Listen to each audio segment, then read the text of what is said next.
Hello, everybody, and welcome to the latest episode of the Nordic Football Podcast. My name is Jonathan Fadugba, and we are back this week with a very special guest. Now, in the last few weeks on this podcast, some of you may have noticed we've been talking about a team in Sweden who've been doing pretty well with their incredible run of results. And that team we're going to feature today, and that team is Mjällby. Now, Mjällby are a club who have, midway through the season, they've been struggling, and they had a change of manager. And since that change of manager, they've gone on an incredible run of results, which we're going to talk about now. And who better to talk about these results, and who better to talk to us about Mjällby than the current manager himself, Anders Torstensson. So, we've dug into our contacts book. We've sort of gone through our address books to see who we can find, and we've managed to track you down, Anders. So I just wanted to sort of welcome you and say thank you so much for joining us on this week's podcast. How are you today? Thank you for having me. I'm very good, thank you. And you? Yeah, I'm fantastic. It's really nice to have we like to have a lot of different guests on this show. We've had so many great guests in the past, managers in Norway and Sweden, and coaches and analysts and things like that. So it's really nice to have you on the show, especially considering your busy schedule probably. And I guess the first thing to say is what a start you've had at Mjällby. I mean, just tell us about, just to summarize it, tell us about your start to the campaign with Mjällby. How's everything been since you took the role? Well, of course, in a matter of ways, it has been amazing, really. But it's also hard work, and I was working as a principal actually, and then got the question if I could help Mjällby out, since they had 5 losses in a row and were down in the table, and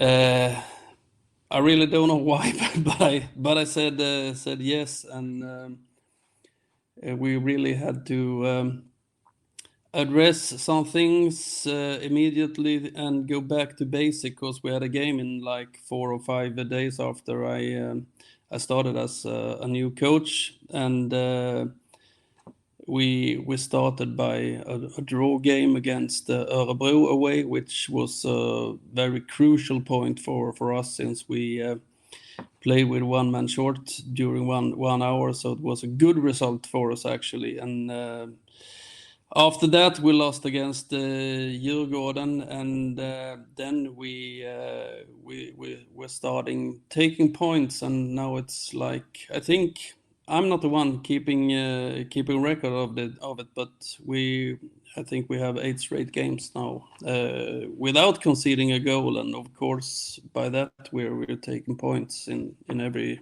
one of those games. Yeah, it's something we've talked about on the show in the last couple of weeks, myself and my colleague Steve. We've been so impressed with your recent run, which we're going to delve into in a minute for those who may not be aware of it. So just a bit of background. Obviously, the previous manager, Christian Yardler, left the club about 10 weeks ago after sort of a poor run of results, as you just mentioned there. Mjällby had gone sort of 5 straight defeats, as you mentioned, and in August they made a change, and they brought you in, Anders, and you just mentioned there you were working as a principal. I mean, you got given the job as a kind of temporary, manager, as far as my understanding goes, perhaps till the end of the season. You'd been caretaker manager and that kind of thing, and then you've been sort of given the role now for a bit longer. And I just want to start by reading this run for listeners who might not be aware of what Mjällby have done since you've been in charge, because you mentioned obviously the Örebro game and then the Djurgården game, the 1-0 defeat in August. And since that game, you've then gone an incredible run of games without conceding a goal. I'm just going to read the results that you've had since then. You've had Djurgården away, 0-0, Mjällby. Degerfors 0, Mjällby 2. Mjällby 0, AIK 0. Häcken 0, Mjällby 0. Mjällby 0, Halmstad 0. Mjällby 4, Elfsborg 0. Malmö 0, Champions Malmö 0, Mjällby 1. And then this most recent result of the weekend, Mjällby 4, taking Kalmar apart 4-0. I mean, you've not conceded a goal in all that time. I mean, what have you done, Anders? You must have the magic touch.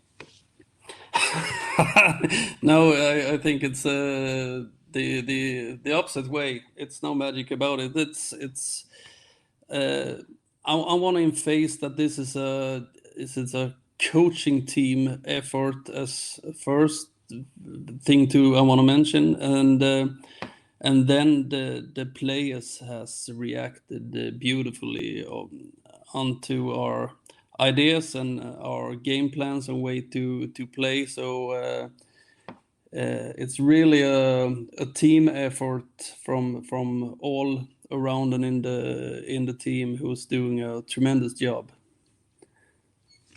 Yeah, I mean, listen, you're very. That's very polite of you, you know, and you know, very magnanimous of you, of course, and you know, you must be surrounded with some good coaches, and of course, you know, the players have done a great job, and you know, we will talk about some of the players that you've been working with who've helped you turn this form around.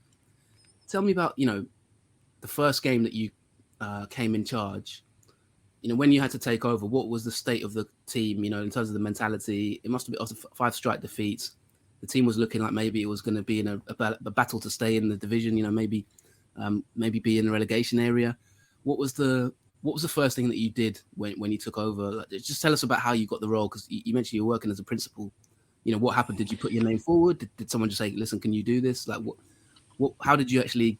Did you put your name in for the job? How did you get the job? And then what was the first things that you sort of did in the first few days? You know what I mean, to maybe start to try and turn things around.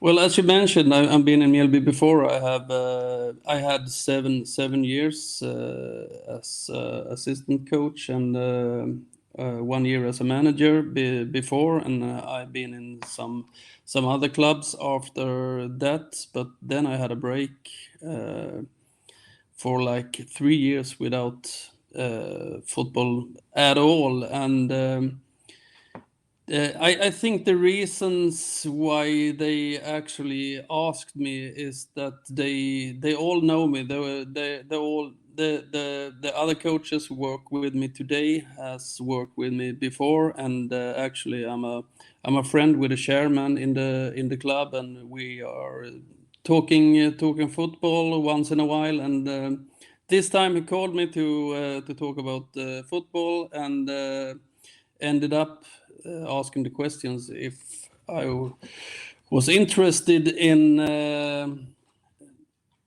helping them out, as I said. And it really was brutal, because it was my life turned completely 180 degrees in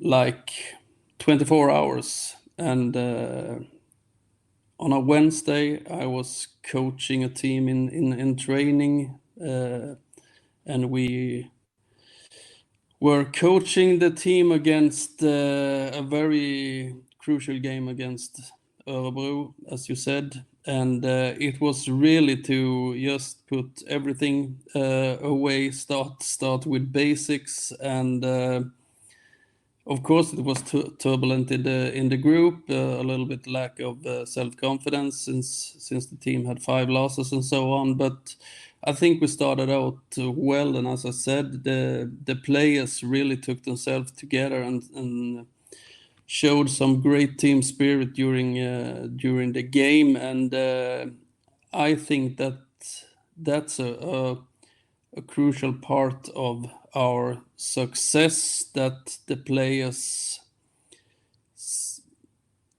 got to rely on our coaching and our game plan, and we were heading home with a very important point against another team in the bottom of the table. Yeah, exactly. I mean, you know, as we said, you know, and the run of results, you know, that run of results you've had now, you've had three straight wins in the last 3 games now, and that's sort of taken Mjällby really from relegation trouble to, you know, you're looking fairly good. Obviously, there's still 7 games to go. You know, the job's not done yet, but as we stand now, you're 4 points ahead of Halmstad in the 14th place relegation playoff, and obviously you are 9 points ahead of the relegation teams, which is at the moment Örebro and Östersunds. In fact, you're 11 points ahead of them. Sorry. So you've opened up a bit of a gap there, but still, obviously, the relegation playoff is still four points away. So it's we can't get too carried away.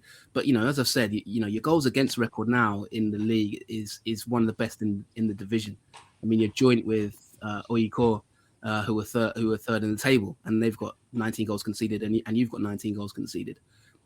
What is this foundation for the sort of 8 clean sheets in a row that you've had? Because just reading United, the Premier League record for longest run of clean sheets in history, Premier League history, is 11 clean sheets.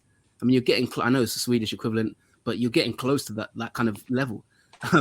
What have you done to sort of keep this team so solid at the back? What are the coaching principles that you've put in place? What's the ideas you've had? The things we have done that is we have been we have scouted our opponents in a very good way and putting time into that.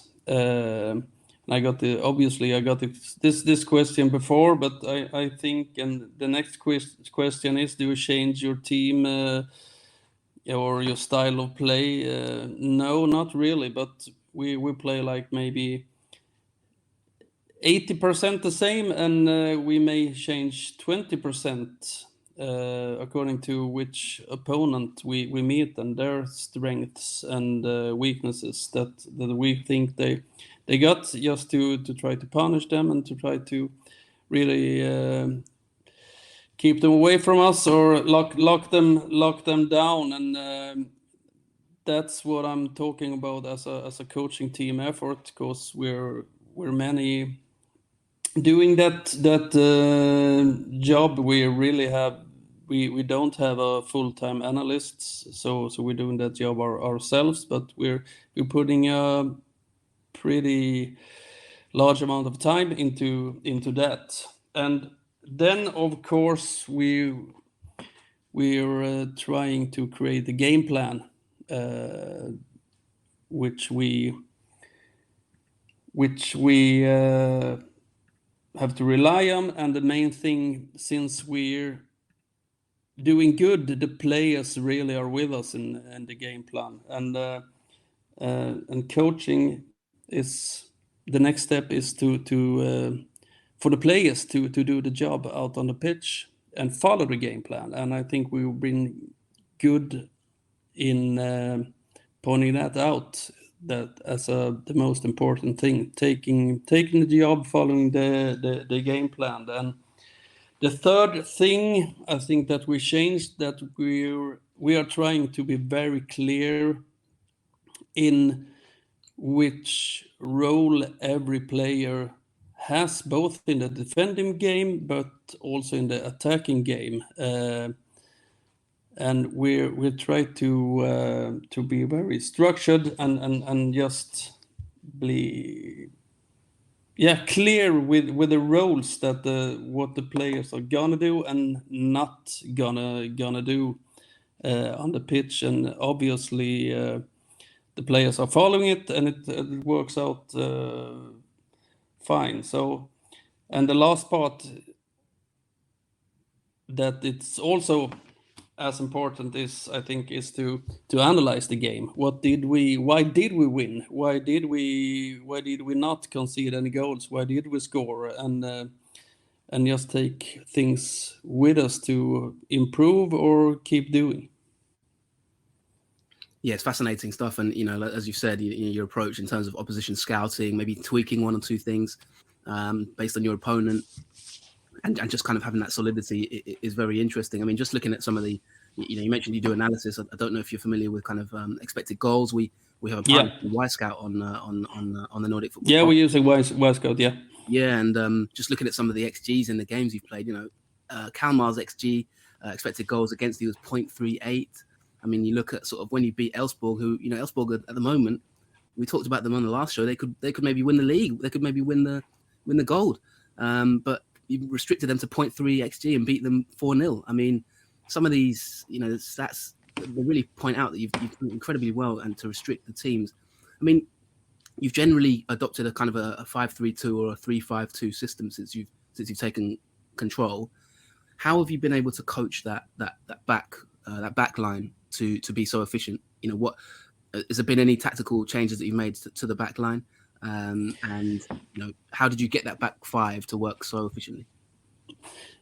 Not really, but one important thing is that we got Carlos Gracia in during the transfer window, and I haven't seen him that much before, but it's possible that he has been this good before, because he's really keeping things together in our defensive line, and he's communicating. He has a very good leadership, experienced guy, and a very good footballer. So the changes we have done some changes, but they're small changes, and that's really just some small technical stuff. But once again, it's about doing the job out on the pitch. And if you're talking the back five or back three, Carlos has strengthened up the central line in a beautiful way. Yeah, that's Carlos Gracia, who joined from Poland. He was previously at Gifsensvall as well. We've spoken about him in the past. He's part of that nice Gifsensvall team. That had that technical style, didn't it? And then you've got also Ivan Krisac at the back and Max Watson, who were impressed.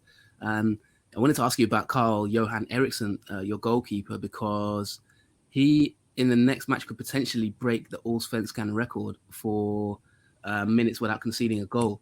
I mentioned that you've kept 8 clean sheets in a row. I think the record is Hakan Svensson, according to my stats, in 2000, who kept a clean sheet for 808 minutes. And Eriksson is only 45 minutes away, I believe, from beating that clean sheet record. How important has your goalkeeper been for you? Because there's been some big saves he's made. I think about one save he made against Malmo. There's been other games where he's come up big for you.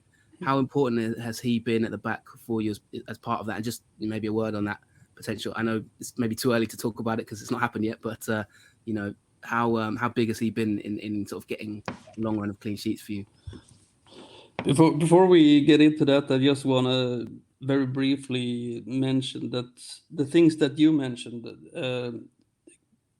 Carlos playing is one thing, but as you said, Ivan and Max beside of him, they have lifted themselves beautifully. Them two, and they have a hardworking midfield in front of them, and two attackers forwards who's also running a lot of meters every game. But back to Carl Johan, of course he's a very good goalkeeper, and keeping the zero here is, of course, I've given him self-confidence, but I'm glad to see that he succeeds. And not only because he's doing a great job, but he's a very nice guy. He's very ambitious, hard training, smart guy, and it's very nice to see that he's getting paid for all that job he's putting in. And as you mentioned, when the defensive line lets something through, Kalle has been there, and the other way around, as you saw the last game when Ivan saved him on the goal line. So, but he's playing with self-confidence and pondus. Is that the right word in English? Pondus. Yep. Yeah. Thank you. No, that's it's really, really interesting. Like I say, it's your next game, by the way, is against IFK Göteborg, so big match to maybe seal that record. But certainly one we'll be watching with a lot of interest. So it's really interesting to hear how you've changed things. I mean, you talked about yourself a bit earlier. You mentioned you just for those who might not know your own coaching background. I just fill some listeners in. you as you mentioned, you were assistant manager and manager of Mjällby kind of in 2013, I believe. Then trained at Asserums EF as well as a manager, and Karlskrona, so kind of sort of lower league teams, you could say. It's the third and fourth tier we played in those years. Exactly, and you were in charge at Karlskrona for sort of 47 matches, I think, 2 years. And then you, like you say, from 2018, you kind of took a break before returning as caretaker at Mjällby in 2021. I mean, you mentioned you're working as a principal, and just tell us about your own life. You know, you did some lower league management. You're at Mjällby. I believe you played as well. How, just talk to me about your own journey within football, and also what did you do within those 3 years? Was it kind of like, did you maybe fall out of love with the game? Was it you kind of just wanted to change? And tell us about your role as a principal. What made you come back, if that makes sense. Yeah, it's a huge question, but it's quite deep. But don't worry. I'll get a cup of tea. We've got a cup of tea. Try to sum it up. Yeah, I'm really born and raised in the village Mjällby, which is a very, very small village, and I'm an ex-military. Actually, I worked in the military for 10 years. As you mentioned, I've been playing football in Mjällby even up to one season in the senior team. But then I had to educate me in the military. And that's was not possible to combine with football. So I played in lower tiers, and in my late 30s, I got a question of becoming a trainer, and I started out in the fourth or fifth tier here in Sweden, and 2007 actually got the question from Mjällby, and I joined them, and the rest of that you know. And after my 10 years in the military, I started working as a principal. First here where I live. I ended that job when I started working full time with Mjällby, and then came back to it after my session in Mjällby in a town called Karlskrona, and my job there, which I actually still have got left on a little part, is that I'm a principal in let's call it a sports college, gymnasium, students 16 to 19 years old in Sweden, and otherwise, and the reason, or otherwise, and what I did when I didn't work with football, I have a fairly large family with kids and grandkids, which I spent a lot more time with. I play golf, I play paddle tennis, and just travel, watching football, travel with my wife, get a taste of the good life. I love it. I mean, was there a passion for you to come back into football? Like you mentioned, you were enjoying the good life. You've experienced a lot of different things. The military, you've worked in, as you said, like as a kind of a trainer, within schools and things like that. What was it? Was it kind of you were asked to come back, or was there a burning? No. Actually not. Quite the opposite around. I turned like 30 offers down because I was really enjoying my life. With golf and paddle tennis, and a lot of time with kids and grandkids. But this time I felt the situation was actually what I've maybe been waiting for, because my assistants coaches, Stefan Ekstrand and Juan Robledo, I worked with them for many years both, and I know they're very good, and I know how they look at football. I know their tactical thinking and everything, and I think that part made me accept the offer. Yeah, that's fascinating. I mean, it's I don't know if you've seen The Godfather, but it's like that bit where he thinks he's escaped, and then he's back in just when he thought he was out. I can imagine you in your something kitchen, like that. Yeah, I can imagine you in your kitchen, Anders, just enjoying some golf, and then next thing you know, you're back in it. But yeah, I'm joking. But it's obviously great to see you back. You know, you mentioned that you've got that military precision maybe that's brought Mjällby back on top of things. I wanted to just ask you a little bit about the league in general. You know, we've got an incredible title battle at the moment that we talked about on the last show. At the moment, Malmo, Djurgården, and AIK are all on level on points with 7 games to go, and Elfsborg 2 points behind. If I may ask you, do you have like you've coached against some of these teams, you've beaten Malmo away, you've beaten Djurgården, you've got a clean sheet against AIK as well. I mean, what are your thoughts on the title battle in general from your point of view? I don't think you're playing any of them this season now, so maybe you can give an opinion on who you think might win the title, having seen all the teams. Yeah, of course, no problem. I have to correct you first. We didn't beat Djurgården. Oh, sorry, no, you got a draw. We no, were really sorry, close. We made a really good game against them away, but we were close beating them, but we didn't. But anyway, no problem. You can ask, and I think Malmö's gonna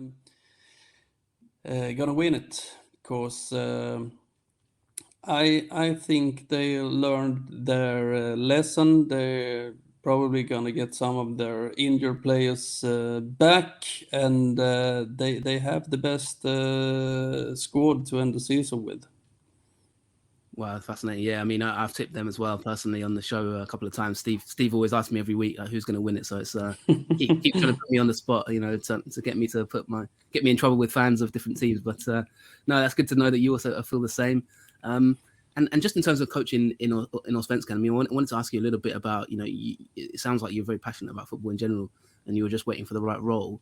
Do you have an ambition to maybe remain at Mjällby past this season, or is it kind of are you just here for the season? And the other thing I wanted to ask you from that point of view is, because if you are maybe thinking of sticking around, for example, what has it been like for you to sort of build the club as well behind the scenes? Have you just been very much focused on this season, or have you maybe started to look at maybe like recruitment, things like that, behind the scenes, how you look towards maybe the future? Yeah, that's a good question, and the absolute truth is I have started the discussions with Mjällby, and they have told me their intention is to keep me. I haven't decided yet because we're still in discussions, and it's really about me making up my mind, I think. But we're having good discussions, and we'll see about that. But the other thing you ask about, I'm the coach now, so of course the club has to plan for the next season as good as they can.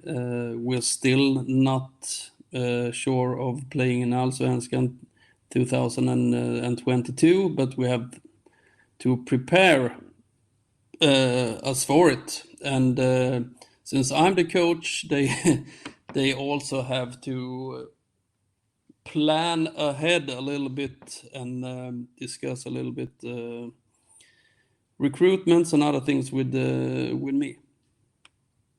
Yeah, that's fascinating. I hope, hopefully you will be sticking around, and I hope, maybe we can see you again on the touchline, and, I hope the team does well to stay in the division, because it's been a real exciting turnaround. Before we let you go, Anders, I wanted to ask you a couple of questions just on players within your squad, and also just in Allsvenskan in general. You're a follower of football, I believe, and one player I wanted to ask you about, we featured him on the podcast. We do sometimes player in focus, where we kind of analyze a player and look at their potential and what their record. And he's a player on loan from you from Malmo, Amin Sarr. He scored in your most recent game, beating Kalmar 4-0. I wanted to just ask you a little bit about him, how he's adapted, because he's a youngster. I think he's 21, I believe, or 20. So I just wanted to ask you a bit about him. You know, how's he settled in, and how do you see his future? Because we've said on this podcast that he's maybe got a big future potentially. Yeah, I think so too. Amin is a very good guy. At first, he's adapted very well in Mjällby and also in the under 21 squad. So he's getting there, I think. He's a very fast player. He's still got things to learn, of course, but he certainly got the future ahead of him. And what that future is, it's a lot of things depending on that, I think. Malmö has the hardest competition in the squad. And it's not easy to get a place in the starting 11 there. So I don't know Amin's plans or Malmö's plans, but maybe they want to put him alone again. I'm not sure at all. But if we get the opportunity to keep him, we will for sure. So very good player to work with, good guy in the group, and especially he's a really fast player, one of the fastest in Allsvenskan. Yeah, he's a player we quite like. The other one I wanted to ask you about, just because we've spoken about him on the show a few times. I know he's not been in the team lately, but Jacob Bergstrom, there was a moment in the season where he ran into the post. Yeah. The post actually came off worse than him. I mean, I don't think I've ever seen anything like it in my life. We've said on the podcast, he's a real sort of physical unit, isn't he, as a player? What's he been like to work with? Because he's someone who's caught our eye a lot on this show this season. Yeah. Actually, I know Jacob since before. He actually was a student at the same school that I'm a principal now. But he was the student when I arrived, because he took his exam just before I arrived, but he's been training with Karlskrona sometimes, so I know him before. And as you say, he's a monster. Actually, he took a break from football just to do some bodybuilding, and then he took up football again. But he's brutal. He's very, very strong and fast, and he's tremendous with media. I don't know where he get things from, because everyone loves him, and a good player. But I think that's another reason why we started to perform. They have to compete to start, and we have to look at our tactics for every game, and he's a starting player for sure, but not in every game necessarily. Yeah, he's definitely, as you said, a unit. You know, like you said, a monster. There, he's a character as well. So no, it's good to get your opinion on that. And finally, I mean, last question on players, and then after that, one more question for you before we let you go. In terms of like the league in general, you know, we're looking at kind of we play Allsvenskan fantasy at times, and I'm trying to catch Steve up. You know, it's like the title race within the podcast. Who have you seen in the league that you think are the best sort of maybe 2 or 3 players that maybe you've played against that you've seen, thought, wow, he's really good, or you know that the show listeners should be aware of? There's a few. I think, of course, you have a player like Colak in Malmö. Mm-hmm. Sebastian Larsson in AIK. He's getting a little bit old now, but he's a very good player and very important for his team. Magnus Eriksson in Djurgården. Johan Larsson in Elfsborg, experienced, very good guys. So I think I could go on a little bit more, but there you have some of them. Yeah, that's fantastic. That's a good advice. As Cholak's been so good this season as well. And final question, as you mentioned, you know, you may be in talks with the club. Just tell us a bit about, for anyone who doesn't really know much about Mjällby, just tell us a little bit about the club, because I know if you look at them historically, you know, they're quite a big club, but they were in Superettan for quite some time. obviously promoted last season, had a really good year, didn't they, last year, finishing 5th, I believe. So could you just tell us a little bit about Mjällby, what the town's like, what the fans are like, what it's like being part of the club, just for those who may not know too much about the club itself? Yeah, actually, I know from it's probably true today as well, but I know from our last session in Allsvenskan that they said that Mjällby is the team coming from the smallest village in all of Europe, playing in the first league in the country, and I think it's still true because Mjällby, the arena isn't in the village Mjällby. I think there are like 1,500 or 2,000 maybe inhabitants in Mjällby, but the arena is a village, a smaller village by the sea, which I think called Hellvik, which I think has like 600 or 700 inhabitants. I'm not sure. I stand corrected maybe by anyone, but it's a very small village, and it's an old fishing and farmers country. So that's really what the club are about as well. We're not fancy in any way. We're a hardworking club and a very small club, and as our chairman put it so beautifully, we have to be best at the things that doesn't cost anything. So that's what's Mjällby all about. It's about team spirit and taking the job. Yeah, it's fantastic, and it's fascinating. Like you said, relatively sort of small town and that kind of thing. To be competing is really a credit to all of you. I'm curious about how you do your recruitment as well, but that's maybe not one for another day. Maybe we can get you back on the show if you stick around, because that'll be the challenge. But I think for now, the challenge for you guys is perhaps to stay in the league and see where you go from there. Yeah, exactly. One game at a time. Exactly. We're not done yet. Yeah. the Simeone way. So now listen, yeah. Anders Torstensson, it's been so great to talk to you. I really appreciate your time joining us on the show this week. Wish you all the best for the rest of the season, and hope to see you sticking around maybe in the league for a bit more longer yet. So best of luck for the rest of the campaign. And as I say, thank you so much for joining us. Thank you very much for having me, and good luck you too. Absolutely brilliant stuff. That was Anders Torstensson, the Mjällby manager on the Nordic Football Podcast. Thanks once again for coming on the show. It was an absolutely very insightful interview there, Jonathan. Remember, you can follow us on Twitter at Nordic Footpod. You can follow myself at Meatman Soccer, and Jonathan is at JF Football. And if you're interested, you can also follow Anders on Twitter. He is at 66ATOR. He's also on Instagram if you search him up on Instagram. So brilliant interview. Stay tuned for another new episode very soon. Thanks for listening. Stay safe. Take care, and we'll see you next time. Goodbye.